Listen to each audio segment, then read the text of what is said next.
स्वागत है आपका एक और वीडियो में। और ये हमारा सेकेंड पार्ट है ओटीसी मेडिकेशन का। ठीक है, ओटीसी मेडिकेशन यानी कि ओवर द काउंटर मेडिकेशन। मैंने मतलब पहले पार्ट में आपको सारी चीज़ें बता दिया था। ठीक है, तो ज़्यादा हम बात नहीं करेंगे, अपने जो क्वेश्चन है वो देखते हैं। और ये काफ़ी मोस्ट इंपॉर्टेंट है और इसे जो है आप नोट्स भी बनाते रहिएगा, अच्छे से देखते रहिएगा और जो है हमारे चैनल को सब्सक्राइब कर लीजिएगा अच्छे से। और जो हमारा पर्सनल ऐप का जो लिंक है वो डिस्क्रिप्शन में है, वहाँ से भी डाउनलोड कर सकते हैं। और हमें व्हाट्सएप पर भी मैसेज करके आप उसका लिंक ले सकते हैं, एसआर फार्मेसी का। ठीक है, वहाँ पे आपको काफ़ी सारे कोर्सेज पे मिल जाते हैं। ठीक है, चलिए हम ज़्यादा बात नहीं करेंगे, अब डायरेक्ट जो है टॉपिक पे आते हैं। जो क्वेश्चन है वो है ऑक्सीमेटाजोलिन nasal spray should not be used for more than 3 to 5 days because यहाँ पे बात हो रही है एक नेजल स्प्रे की, ऑक्सीमेटाजोलिन। अब ये जो नेज़ल स्प्रे है ये क्यों यूज़ होता है? जब भी देखते होंगे कि मतलब अक्सर करके लोग जो है मतलब ठंडी में उन्हें एलर्जी हो जाती है।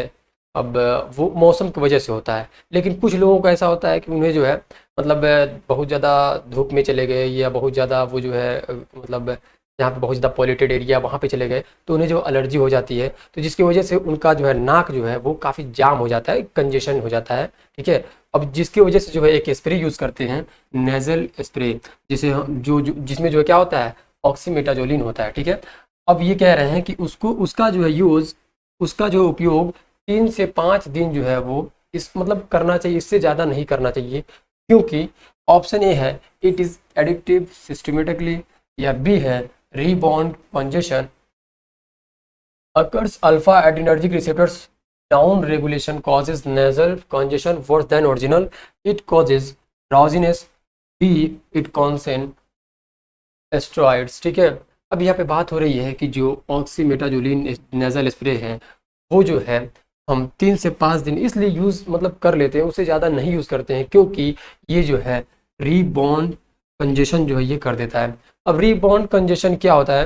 जैसे मान लीजिए अभी आप जो है यूज़ कर रहे हैं उसको, ये ऑक्सीमेटाजोलिन नेज़ल स्प्रे को, तो आप जो है 3 दिन यूज़ किए, 4 दिन 5 दिन यूज़ किए, लेकिन अगर उसी चीज़ को आप लगातार यूज़ करोगे तो जो उसका इफ़ेक्ट होगा वो जो है कम हो जाएगा, जिसकी वजह से जो आपका जो कंजेशन था वो ख़त्म होना चाहिए तो वो और ज़्यादा बढ़ जाएगा। ठीक है, उसी को हम बोलते हैं रीबाउंड कंजेशन। ठीक है, तो ये जो है मतलब 3 से 5 दिन जो है ज़्यादा उससे यूज़ नहीं करनी चाहिए, क्योंकि रीबाउंड कंजेशन जो है ये हो जाता है। ठीक है, यानी कि मान लीजिए अभी आपको मतलब ज़्यादा दिक्कत नहीं थी, आप सांस ले रहे थे, लेकिन मतलब जाम था, कंजेशन था, लेकिन अगर आप इसे 6 से 7 दिन जो है ज़्यादा यूज़ करते हैं तो ये जो है और ज़्यादा दिक्कत हो जाएगा, हो सकता है कि ये रीबाउंड कंजेशन भी जो है हो जाए। ठीक है, तो ये ऑप्शन जो है बी करेक्ट है।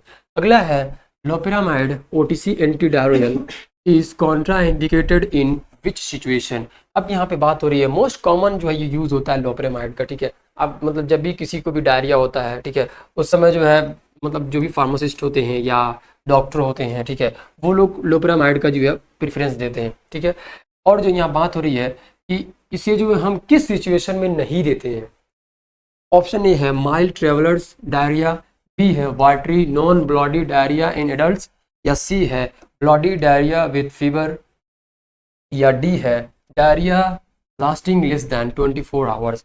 तो जो लोप्रामाइड है उसे जो है हम कब नहीं देते हैं, कब जो हम इसे कॉन्ट्रा इंडिकेटेड रखते हैं, इस सिचुएशन में वो हम करते हैं ब्लॉडी डायरिया, यानी कि जब भी जो है मतलब जो मतलब डायरिया हो रहा है वो खून के साथ हो रहा है, ठीक है, उस समय जो है हम लोपेरामाइड नहीं देते हैं। ऐसा क्यों? क्योंकि हो सकता है कि उन्हें कुछ बैक्टीरियल इन्फेक्शन हो जिसकी वजह से ब्लड जो है आ रहा हो। ठीक है, तो उस समय जो हम क्या करते हैं, ये जो है लोपेरामाइड मेडिसिन जो हम नहीं देते हैं। ठीक है, ये उस समय जो है कॉन्ट्रा इंडिकेटर रखते हैं, बिकॉज की जो इन्वेजिव बैक्टीरियल होते हैं वो जो है मतलब हो सकते हैं इन्फेक्शन। ठीक, अब यहाँ पे एक वर्ड देख रहे होंगे इन्वेजिव बैक्टीरियल, इसका मतलब क्या हुआ? इन्वेसिव बैक्टीरियल मतलब ये होता है कि ये जो है हमारे जो मसल्स होते हैं, ठीक है, उसके अंदर जो बैक्टीरिया मतलब चले गए हैं। ठीक है, यानी कि वो अंदर के बैक्टीरिया हैं, उसे हम बोलेंगे इन्वेसिव बैक्टीरिया। ठीक है, और जो है उसकी वजह से क्या होता है, इन्फेक्शन होता है। ठीक है, तो ऑप्शन बी जो है वो करेक्ट है। नेक्स्ट क्वेश्चन है OTC omeprazole 20 mg should be taken. अभी यहाँ पे बात हो रही है जो ओमी है, मतलब मोस्ट कॉमनली यूज़ क्या होता है, हम लोग बोलते हैं कि ओमी दे दीजिए। ठीक है, तो वही जो है ओमिप्राजोल की बात हो रही है कि जब हम 20 mg देते हैं वो कौन सा बेस्ट टाइम होता है या कौन सा टाइम हम देते हैं? Option A after meals 3 times a day, B है just after meal to maximise effect, या सी है 3 to 60 minutes before the first meal of the day, या डी है at bed time regardless of meals. तो जो omeprazole होता है ना, ये 20 mg, ये जो है हमेशा जो है डॉक्टर जो है ये लिखते हैं ओडी, ठीक है, ओडी, और जो है ये लिखते हैं कि बिफोर ब्रेकफास्ट, ठीक है, मतलब आपको मतलब जैसे ही मतलब नाश्ता करने से पहले ही जो है आपको यानी खाली पेट जो है ये लेना रहता है ओमेप्राजोल, ठीक है, जिसकी वजह से ये काफ़ी ज़्यादा एक्टिवेट करता है पैरेटल सेल्स को, और जो है जो भी मतलब ये एक्टिव जब हो जाएगा तो जो दिक्कत होने वाली रहती है वो नहीं होती है, ठीक है, मतलब कि हो सकता है गैस बनने वाला हो तो वो जो है पहले ही जो है क्या करता है एक्टिव कर देता है इसको, ताकि जो है गैस ना बने, ठीक है। तो इसे हम जब कब यूज़ करते हैं, आधा घंटा से 1 घंटा पहले ही जो हम इस दवा को ओमेप्राजोल को ले लेते हैं, खा लेते हैं, ठीक है। अगला क्वेश्चन है zinc lozenges for common cold are most effective when started. अब यहाँ पे देख रहे होंगे एक वर्ड है जिंक लोजेंस, तो इसे जो हम अपने जबान पे रख के इसे जो है चूस लेते हैं, ठीक है, उससे जो है हम जो मेडिसिन होता है उसका इफेक्ट जो है वो स्टार्ट हो जाता है, ठीक है। तो ये कह रहे हैं कि common cold are most effective when started, तो ये जो है कह रहे हैं कि किस समय जो है किस कंडीशन में जो है किस सिचुएशन में जो है ये बहुत ज़्यादा इफेक्टिव होता है और अच्छे से जो है ये काम करता है। ऑप्शन ए है डे 3 ऑफ सिम्टम्स, बी है within 24 hours of first symptoms, C है only when prescribed by a doctor, D है 1 week बिफोर एक्सपेक्टेड एक्सपोजर। तो यहाँ पे बात हो रही है जिंक लोजेंस की, जो ये कोल्ड के लिए यूज़ होता है, ठीक है, मतलब अगर कोई आपको एलर्जी हो गया, ठीक है, और मतलब कोई आपको ऐसा एलर्जी हो जाता है या कोल्ड की वजह से काफ़ी मतलब दिक्कत होती है, जैसे नज़ल में कुछ प्रॉब्लम हो गया, उस कंडीशन में इसका यूज़ होता है, ठीक है। तो ये कह रहे हैं कि इसका जो मोस्ट इफेक्टिव मतलब ये जो इफेक्ट डालता है वो कब डालता है किस सिचुएशन में, तो जब भी हम इसे यूज़ करते हैं with in 24 hours of first, यानी जब भी मतलब सिम्टम्स आ रहा है, ठीक है, उसके 24 घंटे के अंदर हम इसका यूज़ कर ले रहे हैं, तो ये काफ़ी ज़्यादा इफेक्टिव होता है, और जो है ये इफेक्ट के साथ साथ मतलब आपको जो जिस तरह का इफेक्ट देखना चाहिए, ठीक है, वैसा इफेक्ट ये दिखाता है, ठीक है। अगला क्वेश्चन है red flag symptoms in a patient requesting OTC treatment for heartburn that requires medical referral is। बात एक हो रही है ए रेड फ्लैग सिम्टम्स, सिंपल सा समझ लीजिए बात कि किसी एक पेशेंट आ रहा है, ठीक है, उसको जो है बहुत तेजी से हार्ट बर्न हो रहा है, ठीक है। अब हार्ट बर्न का मतलब समझ रहे हो आप क्या होता है? ये हार्ट बर्न यहाँ पे दिल जलना नहीं है, ठीक है, यहाँ पे इसका मतलब है कि सीने का जलन, ठीक है, जब भी हमारा सीने में जलन होता है उसे हम बोलेंगे हार्ट बर्न, ठीक है। तो हार्ट बर्न जब भी किसी भी पेशेंट को हो रहा है, ठीक है, और जो है वो क्या कह रहा है, रिक्वेस्ट कर रहा है ओटीसी ट्रीटमेंट के लिए, ओटीसी मेडिसिन लेने के लिए, तो उस समय जो है हम किस तरह का सिम्टम्स जो है देखते हैं, और ये रेड फ्लैग सिम्टम्स होते हैं जो हम वो सिम्टम्स देख के जो हम तुरंत जो है क्या करते हैं, उन्हें रेफरल कर देते हैं किसी अच्छे जो डॉक्टर्स होते हैं, जो मतलब जो आरएमपी होते हैं उनके पास। ऑप्शन ए है heart burn after large meals, या बी है heart burn occurring twice weekly for 1 week, या सी है डिफिकल्टी स्वेलिंग, डिस्फैगिया, या अनएक्सप्लेन्ड वेट लॉस और वोमिटिंग ब्लड, या डी है heart burn that improves with antacid.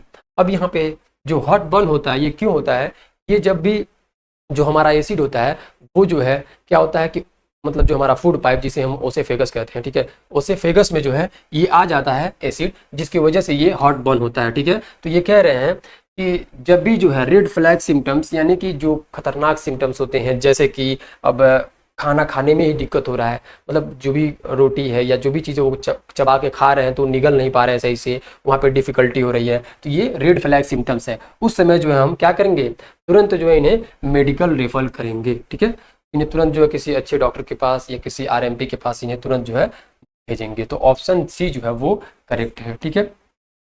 Next question है fexofenadine differs from cetirizine in clinical practice because.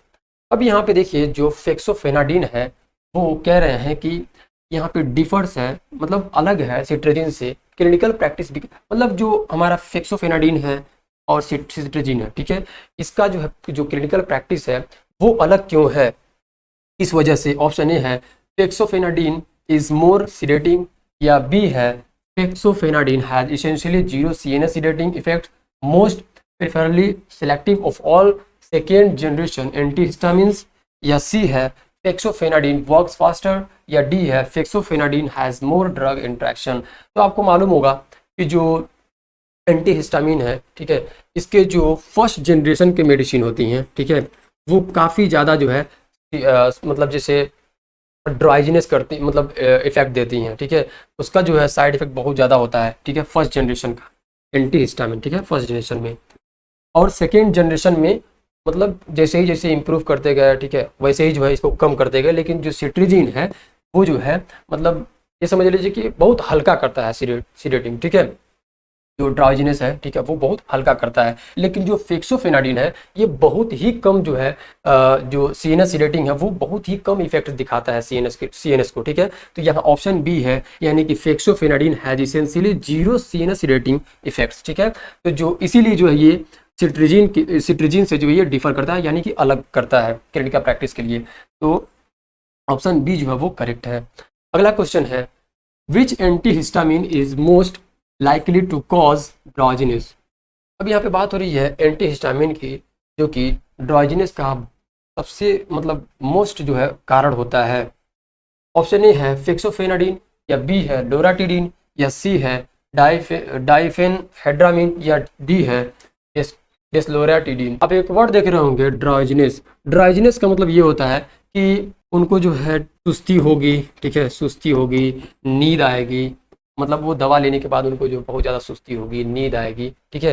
तो ये कह रहे हैं कि कौन सा एंटीहिस्टामिन लेने की वजह से ज़्यादातर जो है कारण ड्राउजीनेस जो है बनते हैं, मतलब ज़्यादातर कारण जो है वो सुस्ती आती है उस पेशेंट को, बहुत ज़्यादा उनको नींद आती है। तो वो है ऑप्शन सी, यानी कि डाइफेन हाइड्रामिन, ठीक है। ये जो है फर्स्ट जनरेशन का मेडिसिन है, ठीक है, एंटीहिस्टामिन में ये फर्स्ट जनरेशन का मेडिसिन है, जिसकी वजह से ये ऐसा होता है, ठीक है। अगला क्वेश्चन है which antihistamine is commonly used for motion sickness. अब यहाँ पे देख रहे होंगे एंटीहिस्टामिन की बात हो रही है, और मोशन सिकनेस में सबसे ज्यादा यूज जो है होता है वो कौन सी मेडिसिन है। मोशन सिकनेस का मतलब क्या होता है? मोशन सिकनेस का वो मतलब होता है कि जैसे मान लीजिए आप कहीं ट्रैवल कर रहे हो या कहीं पे जा रहे हो, आप उस समय जो है आपको नोजिया हो रहा है या वोमिटिंग हो रहा है, मतलब उल्टी हो रहा है या उल्टी जैसा हो रहा है, ठीक है, उस कंडीशन में जो है हम कौन सा एंटीहिस्टामिन यूज करेंगे। ऑप्शन ए है डाइमेनहेड्रानेट, या बी है फेक्सोफेनाडिन, या सी है लोराटिडिन, या डी है सिट्रीजिन। कौन सा ऑप्शन जो है वो करेक्ट है, या कौन सा मेडिसिन जो है हम यूज करेंगे मोस्ट कॉमनली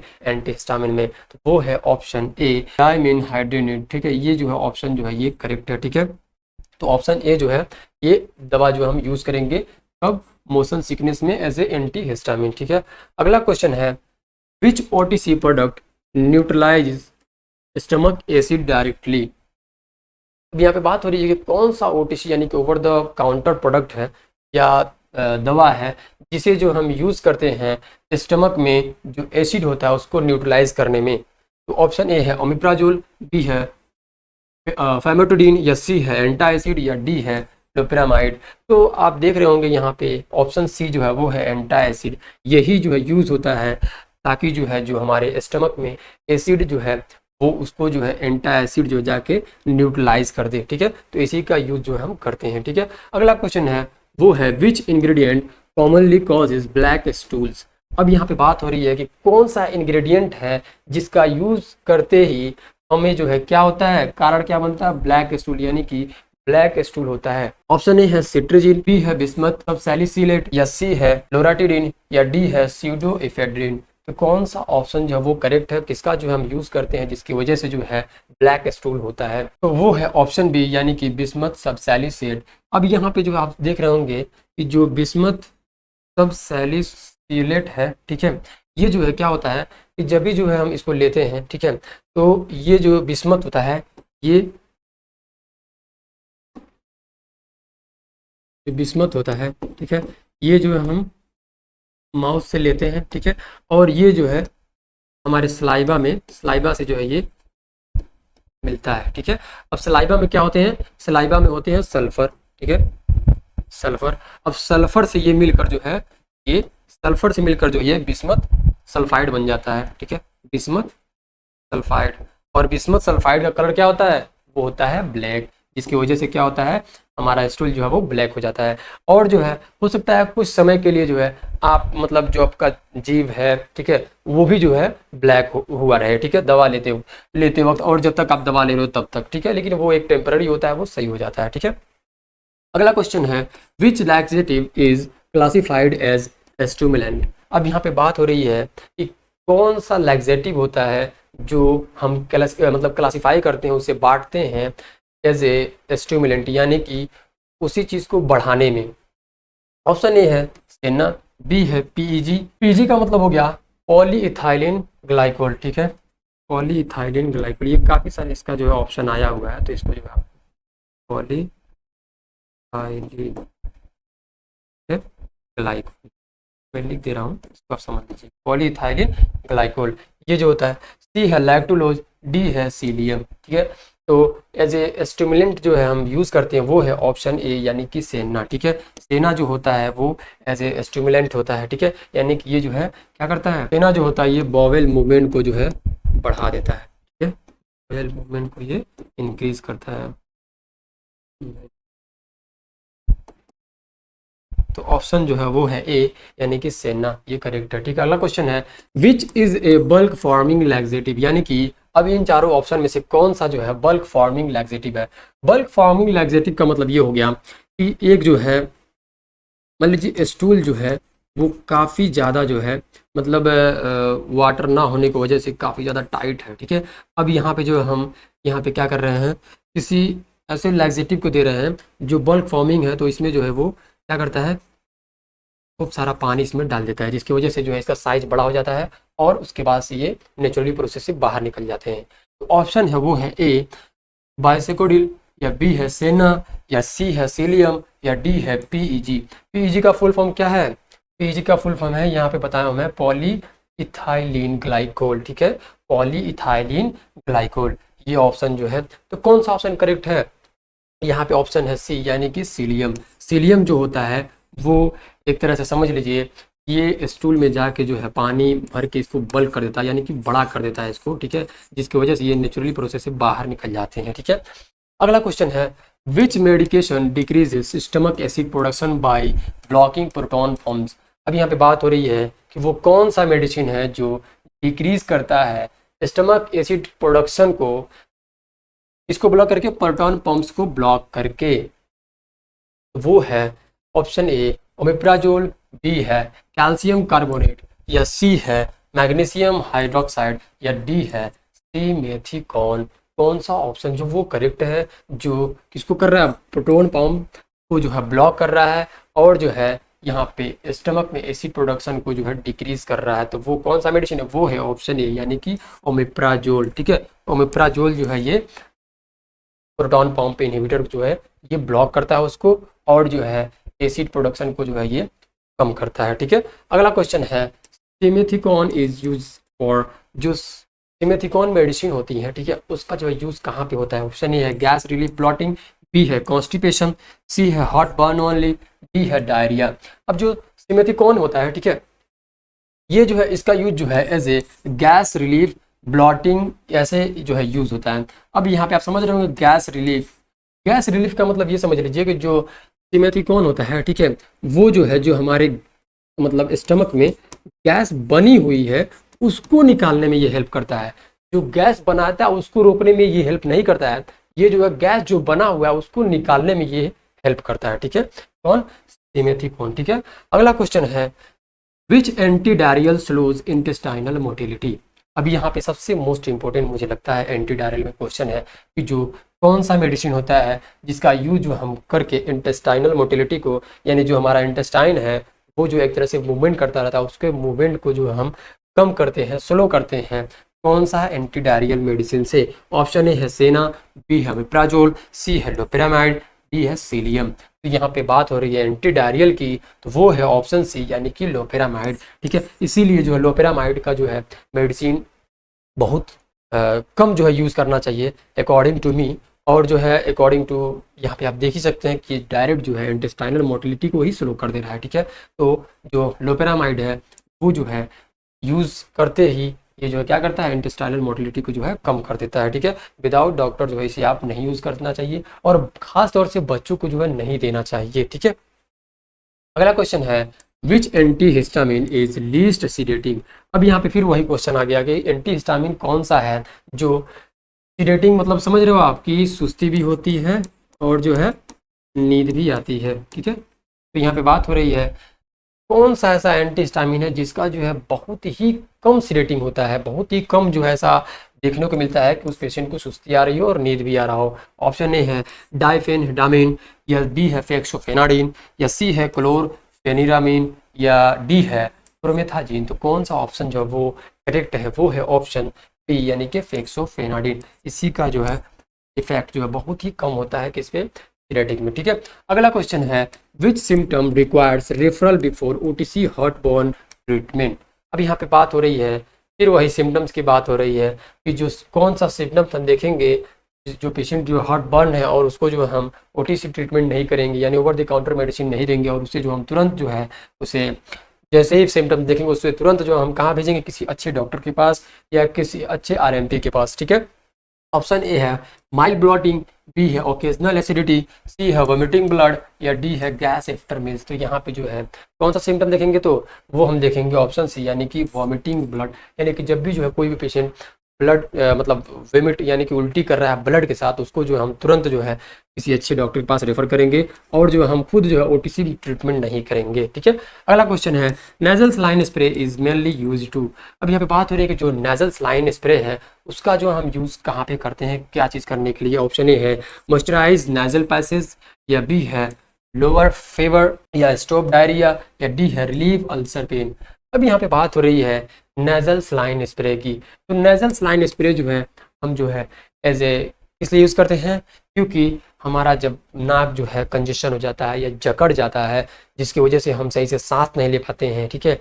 और जो है मतलब नाक में कोई दिक्कत ऐसा होता है जिसकी वजह से जो है ऐसा लगता है कि बहुत सूखा सूखा है, उस समय जो हम यूज़ करते हैं नेजल सलाइन स्प्रे। और जो है ये क्या करता है मॉइस्चराइज नेजल पैच, यानी कि जिससे जिससे जो है जब अगर हम यूज़ करते हैं तो ये मॉइस्चराइज कर देता है, यानी कि जहाँ पे सूखा सूखा है वहाँ पे जो है ये मॉइस्चराइज कर देता है यानी गीला कर देता है, ठीक है। ऑप्शन ए जो है वो करेक्ट है। अगला क्वेश्चन है which medicine is commonly used for constipation. अब यहाँ पे जो है कॉन्स्टिपेशन के वक्त जो है सबसे मोस्ट कॉमन मेडिसिन जो है दवा जो है वो कौन सा यूज़ करते हैं। ऑप्शन ए है ओमेप्राजोल, बी है पीईजी, सी है सिट्रोजिन, डी है लोपेरामाइड। तो यहाँ पे कॉन्स्टिपेशन की बात हो रही है तो वो है ऑप्शन पी यानी कि पीईजी। पीईजी का full form polyethylene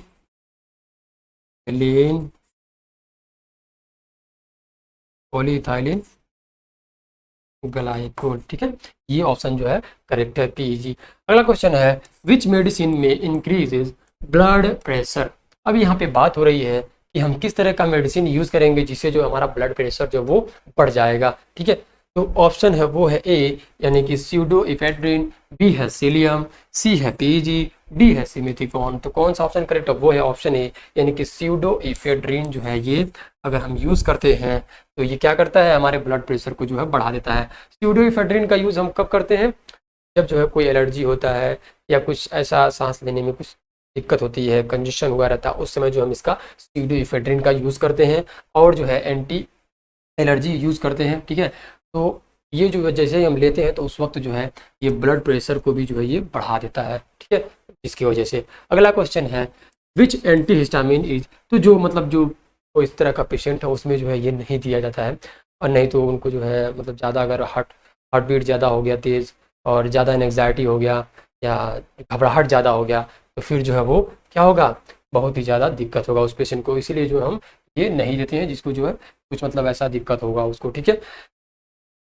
which antihistamine is first generation. अब यहाँ पे देखिए फिर वही क्वेश्चन आ गया कि जो एंटी हिस्टामिन है जो फर्स्ट जनरेशन है वो कौन सा मेडिसिन। ऑप्शन ए है लोराटिडिन, बी है डाइफेनहिडामिन, या सी है एक्सोफेनाडिन, या डी है एस्लोरेटाडिन। तो कौन सा ऑप्शन जो है वो करेक्ट है जो एंटी हिस्टामिन में जो है फर्स्ट जनरेशन की मेडिसिन वो है ऑप्शन बी डाइफेनहिडामिन, ठीक है। ये जो है और दवा जो है ये क्या है फर्स्ट जनरेशन का एंटी हिस्टामिन मेडिसिन है, ठीक है। तो आप समझ गए होंगे। और जो है देखिए क्वेश्चन को अच्छे से समझिएगा, अच्छे से जो है आप लोग ऐसे ही जो आएंगे क्वेश्चन, ठीक है। देखिए यहाँ पर रेफरेंस भी दिया गया है कहाँ से लिया गया है इस चीज़ को, ठीक है, Remington Goodman and Gilman 13th edition, डीपीरू 11th एडिशन, सब चीज़ जो हम लोग यहाँ से जो है लिखेंगे, ठीक है। और जो है आपको बता रहे हैं ये चीज़, ऐसे ही जो एग्जाम में भी आएंगे। अगला क्वेश्चन है which medicine is use for diarrhoea relief. अब यहाँ पे बात हो रही है किस तरह का मेडिसिन हम यूज़ करेंगे किस में डायरिया रिलीफ करने के लिए। ऑप्शन ए है लोपेरामाइड, बी है सेना, सी है ओमेप्राजोल, डी है सिट्रिजिन। तो जो है डायरिया जब होता है तो उस वक्त जो हम ऑप्शन ए यानी कि लोपेरामाइड का यूज़ करते हैं, ठीक है, लोपेरामाइड का हम यूज़ करते हैं। अगला क्वेश्चन है common side effect of first generation antihistamine. तो जाहिर सी बात है ऑप्शन ए ड्राइजीनेस, ठीक है। ड्राइजीनेस में मतलब क्या होता है, बहुत ज़्यादा सुस्ती हो जाती है पेशेंट को और पेशेंट जो है लगता है नींद लेने, ठीक है। तो ये फर्स्ट जनरेशन एंटीहिस्टामिन के जो है साइड इफेक्ट्स हैं। तो क्वेश्चन है which OTC medicine is used for allergic rhinitis. अब यहाँ पे एक चीज़ देख रहे होंगे एलर्जिक राइनाइटिस। अब ये जो है ये आप समझ गए होंगे कि जो एलर्जी हो रहा है, ठीक है। अब राइनाइटिस का मतलब ये हो गया, राइनाइटिस का मतलब ये हो गया कि हमारे नाक में जो एलर्जी हुआ है उसकी वजह से क्या हो रहा है, सूजन हो रहा है, जिसे हम जो है एलर्जिक राइनाइटिस बोलेंगे, ठीक है। अब ये जो है कह रहे हैं कि उसके लिए हम कौन सा ओटीसी मेडिसिन यूज़ करते हैं। ऑप्शन ए है सिट्रिजिन, बी है लोपेरामाइड, सी है पीईजी, डी है ओमेप्राजोल। तो कौन सा हम मेडिसिन यूज़ करते हैं जब भी जो है एलर्जी की वजह से हमारे नाक में क्या हो जाता है, सूजन हो जाता है, तो वो हम यूज़ करते हैं ऑप्शन ए सिट्रिजिन, ठीक है। मोस्ट कॉमनली यूज़ होता है, ठीक है। जिसको भी बहुत छोटा मोटा भी एलर्जी होता है वो कहते हैं लोग आप सिट्रिजिन ले लीजिए, ठीक है। इसका मतलब साइड इफेक्ट थोड़ा बहुत है लेकिन इतना मतलब इस तरह का नहीं है कि जो फर्स्ट जनरेशन में थी जिस तरह का, ठीक है। ये सेकेंड जनरेशन का और बहुत कम है लेकिन बहुत कम है। लेकिन सबसे कम जो है किस में है, डेक्सोफेनाडिन में है, ठीक है। लेकिन सिट्रिजिन का यूज जो है हम एलर्जी राइनाइटिस में करते हैं, ठीक है। अगला क्वेश्चन है best time to take omeprazole. अब यहाँ पे बात हो रही है कि कौन सा टाइम है जो कि हम बेस्ट टाइम मानते हैं ओमेप्राजोल लेने के लिए। बिफोर ब्रेकफास्ट, ऑप्शन ए जो है वो करेक्ट है, ठीक है। बिफोर ब्रेकफास्ट मैंने आपको बताया ये, ठीक है। तो देखिए आपका ये जो है चैप्टर एक कंप्लीट हो चुका है। तो ये हमारा ओटी मेडिकेशन जो था ये सिलेबस हमारा कंप्लीट हो चुका है और जो है इसका पीडीएफ आपको मिल गया होगा। आपको वहाँ पे सारी चीज़ें पीडीएफ जो है वो मौजूद है, आप पढ़ सकते हैं उससे भी। और जो हमने पढ़ाया ये वीडियो के थ्रू वो भी जो है आप देख सकते हैं, पढ़ सकते हैं, ठीक है।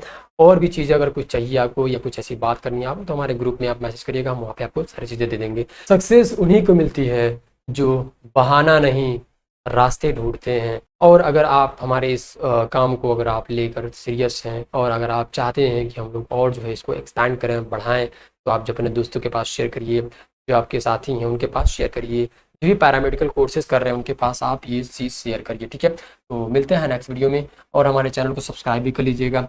और एसआर फार्मेसी जो हमारा पर्सनल चैनल है और जो हमारा इंस्टाग्राम पेज है वहाँ पर भी आप फॉलो कर लीजिएगा, ठीक है। और जो भी चीज़ आपको समझ में नहीं आएंगी या कुछ ऐसा लगा होगा कि सर ये आपने अच्छे से नहीं एक्सप्लेन किया या कुछ ऐसा आपको कन्फ्यूजन होगा वो आप हमें ज़रूर बताइएगा, हम आप उसका निवारण या सॉल्यूशन देंगे, ठीक है। मिलते हैं नेक्स्ट वीडियो में। Thanks for watching.